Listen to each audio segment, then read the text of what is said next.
बिस्मिल्लाहिर्रहमानिर्रहीम। Dear students, अस्सलाम वालेकुम। स्टूडेंट्स, आज हम 23 जुलाई 2024 ट्यूसडे के डॉन एडिटोरियल्स को एनालाइज करेंगे, जिसमें सबसे पहला है सिक्योरिटी कंसर्न्स। बेसिकली एक दिन पहले जो DGI SPR की तरफ से प्रेस कॉन्फ्रेंस की गई है ऑपरेशन अज़्म इस्तेहकाम के हवाले से, उस के बारे में ये बात थी। फिर उसके बाद कुछ फर्दर और भी बातें उसमें निकली और फिर कुछ क्वेश्चन आंसर भी हुए उस प्रेस कॉन्फ्रेंस में। तो ये जो हमारा एडिटोरियल है ये सिक्योरिटी कंसर्न्स उसी हवाले से है कि DGI SPR की मंडे की जो प्रेस कॉन्फ्रेंस थी उसमें ये कहा गया कि एक इलाका जो कि पहले ऑपरेशन ज़रबे अज़ब के सिलसिले में जब वो पूरा सिक्योरिटी की तरफ से क्लियर करके फौज की तरफ से दे दिया गया, तो अब ये जिम्मेदारी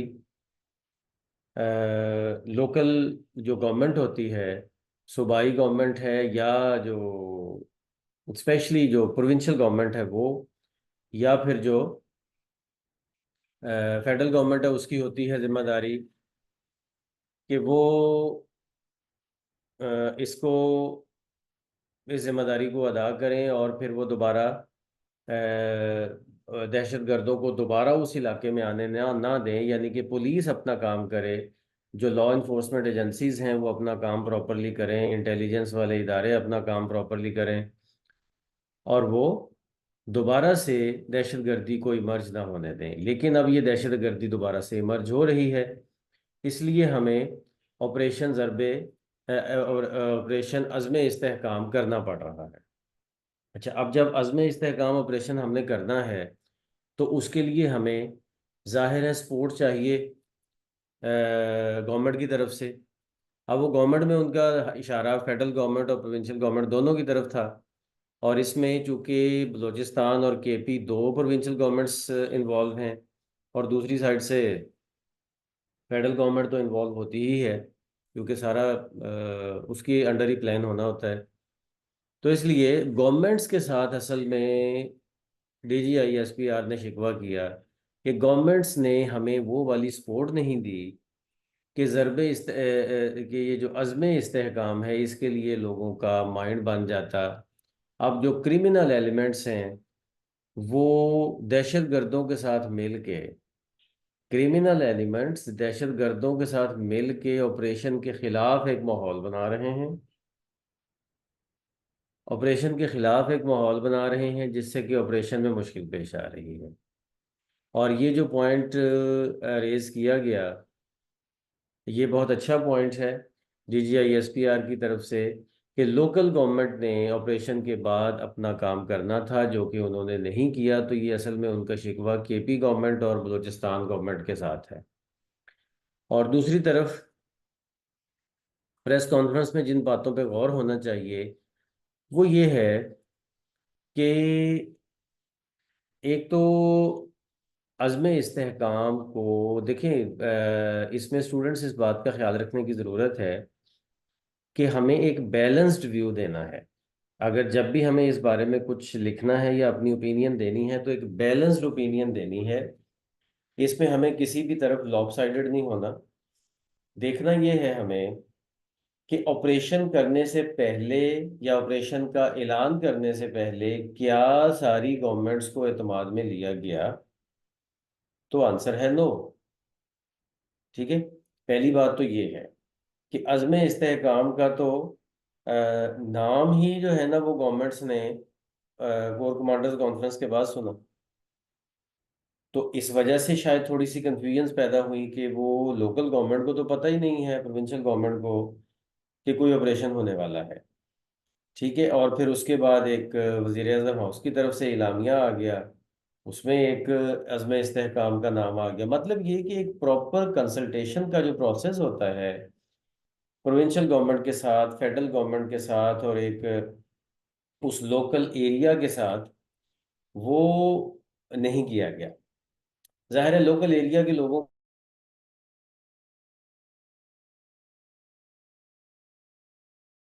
जी, तो लोकल गवर्नमेंट्स चूंकि हैं नहीं, जो डिस्ट्रिक्ट लेवल पे काम करती हैं, तो इसलिए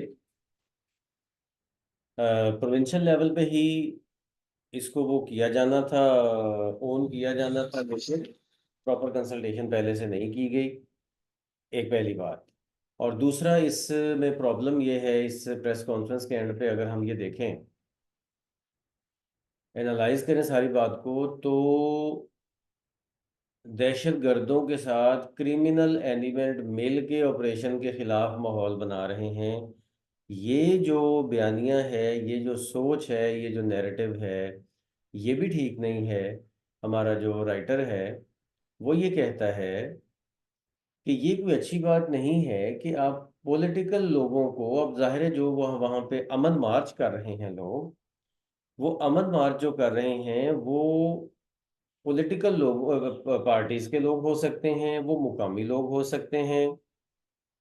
आप जो मुकामी पॉलिटिकल पार्टीज हैं और जो मुकामी लोग हैं उनको क्रिमिनल एलिमेंट्स कह रहे हैं। तो जिन्होंने ऑपरेशन को ओन करना है उन्हीं को आप क्रिमिनल एलिमेंट कह रहे हैं, तो ये भी कोई बहुत अच्छी बात नहीं है।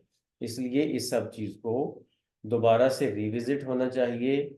और एडिटर कहता है कि ज़रूरत इस चीज़ की है, ज़रूरत इस चीज़ की है कि जो एक रिफ्ट पाई जा रही है, जो हमारी पॉलिटिकल टर्मोइल पाया जा रहा है हमारे कंट्री में, उसको ख़त्म होना चाहिए। जब वो पॉलिटिकल टर्मोइल ख़त्म होगा तो प्रोविंशियल गवर्नमेंट और फेडरल गवर्नमेंट और फिर सिक्योरिटी एजेंसीज जो हैं उनके दरमियान में एक अच्छा वर्किंग रिलेशनशिप कायम होगा। अदरवाइज तो एक दूसरे के खिलाफ शिकवे ही होंगे ना। तो दूसरे लफ्ज़ों में, ये सारी जो प्रेस कॉन्फ्रेंस थी, ये इस चीज़ की चार्जशीट थी कि जी, हमें सिक्योरिटी के मामलात में गवर्नमेंट की तरफ से, बेशक वो प्रोविंशियल गवर्नमेंट हो या फेडरल हो या कोई भी हो, हमें उसकी तरफ से सपोर्ट नहीं मिलती और नहीं मिल रही। ये था बेसिकली इस प्रेस कॉन्फ्रेंस का लुबे लुबाब, जो कि होना चाहिए। और हमारा एडिटर कहता है कि ये सिक्योरिटी इस तरह का मामला होता है कि जिसके लिए आम जो पॉलिटिकल आइडियाज़ होते हैं और जो पॉलिटिक्स होती है उसको साइड पे रख देना चाहिए। और जो दोनों साइड हैं, पॉलिटिकल साइड भी और जो मिलिट्री साइड है, दोनों को अपनी अपनी जिम्मेदारियों को समझना चाहिए। और इसके बाद हम आगे चलते हैं, तो इस बात में अगर हम देखें तो इंटीग्रेटेड एक अच्छा वर्ड है। इंटीग्रेटेड, मरबूत, रिलेटेड, इंटरकनेक्टेड। और पर्टिनेंट का मतलब मुतलका, जो चीज़ किसी चीज़ से रिलेटेड है। ये वर्ड्स हैं जो कि अब मैं आपको बता रहा हूँ। Take away. अब टेक अवे जो है ये बेसिकली एक नाउन के तौर पर यहाँ पे यूज़ हुआ है। तो टेक अवे का मतलब होता है निचोड़ या लुबे लुबाब, जिसको हम कहते हैं। इसके बाद आगे चलते हैं, तो सेकंड है जी फ्रैंकफर्ट वैंडलिज्म। बेसिकली ये एक वाकया हुआ है, फ्रैंकफर्ट सिटी है जर्मनी का, उसके अंदर पाकिस्तानी कौंसलेट जो है उसमें एक वाकया हुआ कि तकरीबन 400 के करीब लोग आए, जिन्होंने अफगानिस्तान का वो वाला झंडा उठाया हुआ था जो कि तालिबान से पहले अफगानिस्तान यूज करता था, तीन तीन कलर का वो झंडा। वो झंडा उठाया हुआ था और पाकिस्तानी सिक्योरिटी इदारों के खिलाफ, पाकिस्तानी फौज के खिलाफ वो नारे लगा रहे थे। कुछ 400 के करीब लोग थे। और फ्रैंकफर्ट में वो आए और आके उन्होंने उन फ्रैंकफर्ट के जो पाकिस्तानी मिशन है, पाकिस्तानी एम्बेसी आप कह लें, एम्बेसी तो नहीं, मिशन आप कह लें, कॉन्सुलेट कह लें, उसके सामने उन्होंने आके मुजाहिरा किया। बल्कि वो बिल्डिंग में भी दाखिल हुए और एक अफगानी ने वहां पे लगे हुए पाकिस्तानी झंडे को भी उखाड़ने की कोशिश की, बल्कि उखाड़ के फेंक दिया। ठीक है। तो अब इस वाक़े की बेस पे ये एडिटोरियल लिखा गया है और ये बताया जा रहा है कि ये जो काम हुआ है, एडिटोरियल किस चीज़ के बारे में है। एडिटोरियल में आइडियाज़ ये हैं कि ये जो मामला है ये बहुत सीरियस है और हमारी जो गवर्नमेंट है उसे ये उसने उठाया भी है, जर्मनी की गवर्नमेंट के आगे ये वाकया, लेकिन मजीद उठाना चाहिए। क्योंकि सिक्योरिटी हमारी बिल्डिंग्स की और हमारे लोगों की सिक्योरिटी जो होस्ट कंट्री होता है उसके जिम्मे होती है। ठीक है, तो अगर वो ये सिक्योरिटी नहीं दे पा रहे तो ये जर्मन गवर्नमेंट की ये एक नाअहली है, और इसको हाईलाइट किया जाना चाहिए ताकि नेक्स्ट टाइम के लिए इस तरह का कोई मसला ना हो। बिकॉज जब वो बिल्डिंग में दाखिल हुए तो जाहिर है कि वो हमारे जो ऑफिशियल्स थे, हमारे जो पाकिस्तानी लोग थे वहाँ पे, उनके लिए जान का खतरा भी इसमें हो सकता था। और 400 लोग थोड़े नहीं होते। 400 लोग किसी को नुकसान पहुंचाना चाहें तो बहुत बड़ा नुकसान पहुंचा सकते हैं। क्योंकि एम्बेसी में, अब उसमें मिशन में कितने 10-15 लोगों का टोटल वो स्टाफ होगा।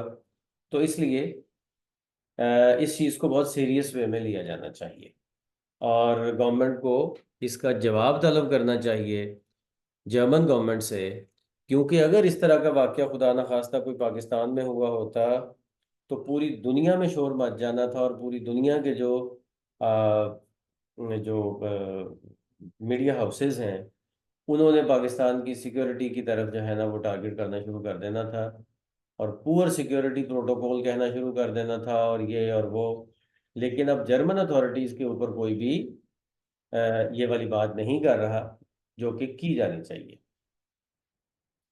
और अब इसके साथ आगे कुछ थोड़ी सी जो डिस्कशन हमारे एडिटर ने की है, और कुछ मैं ऐड भी कर देता हूँ अपनी तरफ से, कि देखें इस वक्त जो लगता ये है कि ये जो अटैक हुआ है फ्रैंकोफर्ट में, ये उन तालिबान की तरफ, उन उन अफगानियों की तरफ से हुआ है जो कि एंटी तालिबान है। और यस, वो कुछ ना कुछ वहां पे इंडिकेशन भी शो हो रहा था, क्योंकि जाहिर है उन्होंने तालिबान वाला झंडा नहीं उठाया हुआ था अफगानिस्तान का। अफगानिस्तान ने तालिबान का झंडा चेंज कर दिया है ना। तो उन्होंने अफगानिस्तान वाला फ्लैग जो तालिबान वाला है वो नहीं उठाया हुआ था, बल्कि वो पुराना वाला फ्लैग उठाया हुआ था। तो इसका मतलब क्या है कि वो एंटी तालिबान लोग थे। असल में अफगानिस्तान में अब दो तरह के लोग हैं। एक वो लोग जो तालिबान की हुकूमत को दिल से मानते हैं और उन्हें कहते हैं कि हाँ ठीक है, अब ये चलनी चाहिए। और दूसरे वो लोग के जो तालिबान की हुकूमत को नहीं मानते। वो अफगानिस्तान के अंदर भी हो सकते हैं, जो दिल से तो नहीं मानते लेकिन ऊपर से वो बस ठीक है चल रहे हैं। और वो अफगानिस्तान से बाहर भी हैं लोग, जो कि अफगान तालिबान की हुकूमत को नहीं मानते, और वो अफगानी हैं जो कि पहले से बाहर से सेटल्ड हैं, और वो अपनी लाइफ गुजार रहे हैं। अच्छा, अब जो अगर हम सूरत हाल देखें ना, तो वो लोग जो कि इस वक्त पुराने अफगानिस्तान के वो कह लें कि पैरोकार हैं, और उसको देखना चाहते हैं दोबारा से। वो इसलिए पाकिस्तान मुखालिफ जज्बात रखते हैं, वो एंटी पाकिस्तान फीलिंग्स रखते हैं, क्योंकि पाकिस्तान ही वो कंट्री है जिसने अमेरिका को रास्ता दे के अफगानिस्तान में टर्मोइल क्रिएट किया। ठीक है, मतलब वो ये समझते हैं कि पाकिस्तान ने ही तालिबान पैदा किए, और पाकिस्तान अब तालिबान को सपोर्ट भी कर रहा है। तो जो असल अफगानिस्तान है वो हमसे खो गया है, और वो खोने की सारी जिम्मेदारी वो पाकिस्तान के ऊपर डालते हैं। कि अमेरिका को रास्ता दे के, अमेरिका का पैसा यूज़ करके, पाकिस्तानी लोग यूज़ करके, पाकिस्तानी फौज और सिक्योरिटी एजेंसीज ने अमेरिकन पैसे की बेस पे उन्होंने ये सारा खेल खेला है, और उन्होंने हमसे हमारा अफगानिस्तान छीन लिया है और तालिबान को पकड़ा दिया है। ये वो सारा इल्ज़ाम पाकिस्तान पे देते हैं, हालांकि पाकिस्तान ने इन लाखों मुजाहिदी मुहाजिरीन की, पाकिस्तान ने सालों साल 40 साल हो गए हैं, अब तक भी पाकिस्तान जो है वो उनकी मेज़बानी कर रहा है।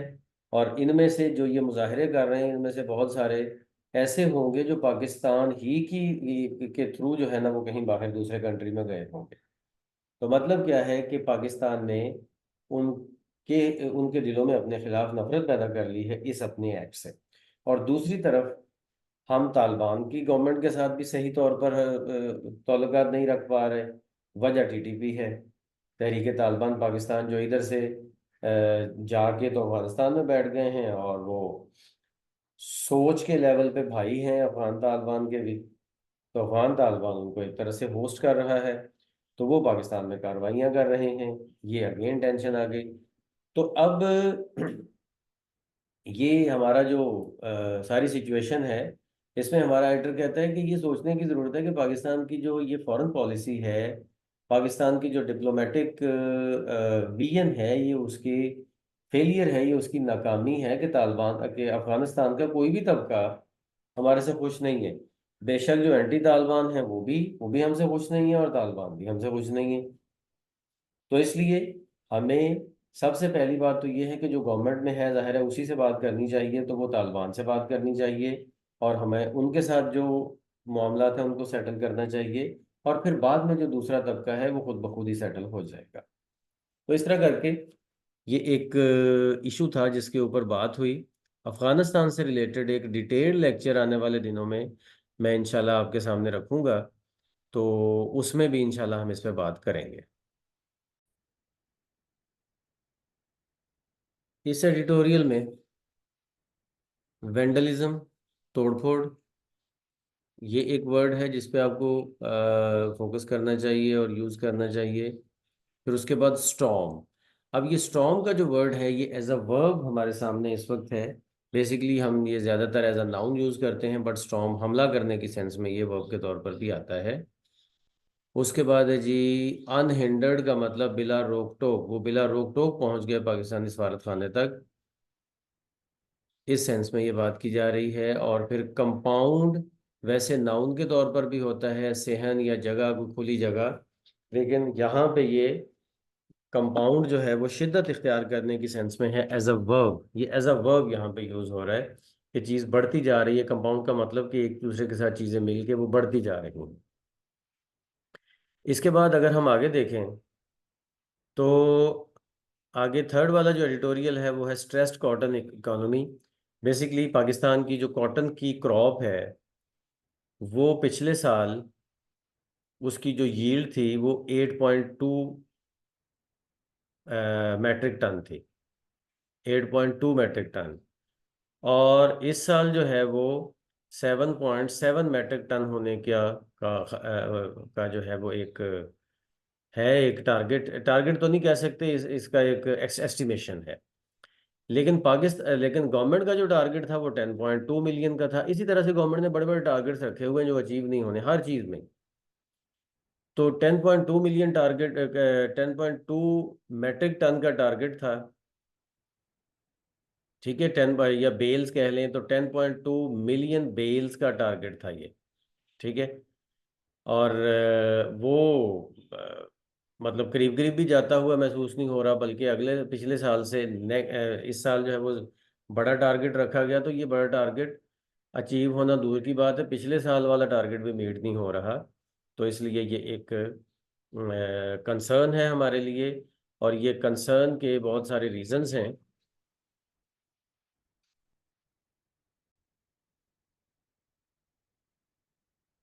उन रीजंस में जाने से पहले ये भी थोड़ी सी इंफॉर्मेशन ले लें कि पाकिस्तान में ज़्यादातर जो कॉटन की यील्ड है, कॉटन की जो प्रोडक्शन है, वो 7 to 9 मिलियन बेल्स रहती है। बेल का मतलब होता है वो जो कॉटन की गांठ होती है ना, वो जो गंढ जिन्हों कहते ना पंजाबी, तो गांठ जो होती है वो बेल को कहते हैं। तो ये 7 to 9 मिलियन बेल्स होती हैं।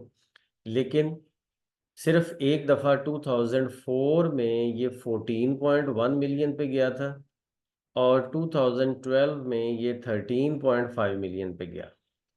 इसके अलावा कभी भी बहुत ऊंचा टारगेट जंप हम नहीं लगा सके।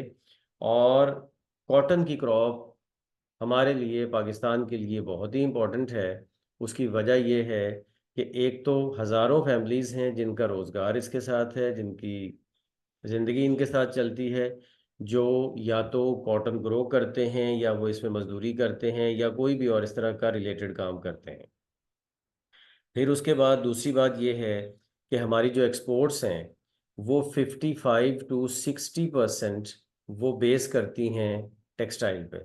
और टेक्सटाइल जाहिर है कि कॉटन पे बेस करती है, तो इसलिए हमारी आधी से ज़्यादा एक्सपोर्ट ही कॉटन बेस्ड है।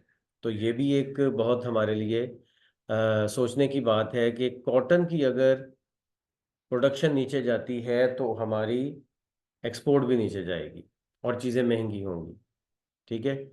इसी तरह का एक टारगेट जो है वो 1990s में इंडिया को भी यही वाला प्रॉब्लम था, बल्कि इंडिया की इतनी बड़ी इकोनॉमी होने के बावजूद भी इंडिया की कॉटन प्रोडक्शन हमसे बहुत कम थी 1990s में। लेकिन उन्होंने एक प्लान बनाया और पॉलिसी मेकर्स और फार्मर्स ने मिलकर एक ऐसा क्विक तरीके से टेक्नोलॉजीज को, नई टेक्नोलॉजी को यूज़ करके उन्होंने काम किया कि अब उनकी प्रोडक्शन जो है वो 35 to 40 मिलियन बेल्स तक चली गई है, जो कि बहुत ज़्यादा है और हमसे बहुत ज़्यादा है। और ये भी याद रखने वाली बात है कि जिस तरह से पाकिस्तान में भी पंजाब ही वो एरिया है जहाँ पे कॉटन ग्रो होती है ज़्यादातर, या किसी हद तक सिंध भी है, लेकिन पंजाब ज़्यादा है। इसी तरह से इंडिया में भी पंजाब ही वो एरिया है जो जहाँ पे कॉटन ज़्यादा ग्रो होती है, क्योंकि वो ज़मीन इस तरह की सूटेबल है इस सारी सिचुएशन के लिए, सारे इस क्रॉप के लिए। तो कहने वाली बात यह है कि जहाँ पे कॉटन ग्रो की जाती है वो एरिया पाकिस्तान का और इंडिया का तकरीबन एक ही जैसा है और तकरीबन एक जितना है। तो उनकी प्रोडक्शन हमसे बहुत ऊपर चली गई। और उसकी वजह क्या है कि उन्होंने मॉडर्न टेक्नोलॉजी को यूज़ किया। ठीक है। उन्होंने सीड की क्वालिटी को इम्प्रूव किया। उन्होंने टेक्नोलॉजी जो यूज़ होती है उसको ज़्यादा हर स्टेप पे, क्रॉप के हर स्टेप पे उन्होंने टेक्नोलॉजी को यूज़ किया और वो हमसे आगे बढ़ गए। इसलिए हमें भी जान छुड़ानी चाहिए लो क्वालिटी सीड से, क्रॉप की डिजीज से, और जो erratic weather resulting in frequent floods वगैरह, ये फ्लड्स और ड्रॉट्स वगैरह जो आ जाती हैं, इनकी वजह से भी इशू आता है। लेकिन जाहिर है ये तो इंसान के कंट्रोल में नहीं होता। हाँ, लेकिन माहौल को ठीक किया जा सकता है ताकि ये वेदर कंडीशंस फेवरेबल रहें। और फिर हायर कॉस्ट ऑफ प्रोडक्शन, ये जो हमारी कॉस्ट ऑफ प्रोडक्शन बहुत हायर है, ये भी हमें, हमारा जो एक्सपोर्टर है उसे इंटरनेशनल लेवल पे compete नहीं करने देती। तो इसलिए ये सारे इश्यूज को रिजॉल्व होना चाहिए इस हवाले से, क्योंकि कॉटन के ऊपर हमारी बहुत सारी इकोनॉमी बेस करती है और एक्सपोर्ट्स तो तकरीबन सारी इसी के ऊपर बेस करती हैं। कॉन्सिक्वेंटली एक अच्छा वर्ड है, इसको यूज़ होना चाहिए, इम्प्लीकेशंस भी इसको यूज़ होना चाहिए आपकी राइटिंग्स में। फिर उसके बाद इरेटिक का मतलब होता है बेतरतीब, जिसका कोई पता ना हो। इरेटिक वेदर कंडीशंस का मतलब है कि कोई पता नहीं होता कब यकदम गर्मी हो जाएगी कि यकदम सर्दी हो जाएगी। पहले ये नहीं था, ये क्लाइमेट चेंज ही के बाद ये सारा वाला मामला हुआ है। ओवर स्टेट का मतलब होता है मुबालगा आराई करना। अच्छा, और लैग बिहाइंड ये एक इडियम के तौर पर यूज होता है, पीछे रह जाना, लैग बिहाइंड, ये एज अ वर्ब यूज होता है। तो आज के लिए इतना ही। Thank you. Allah Hafiz.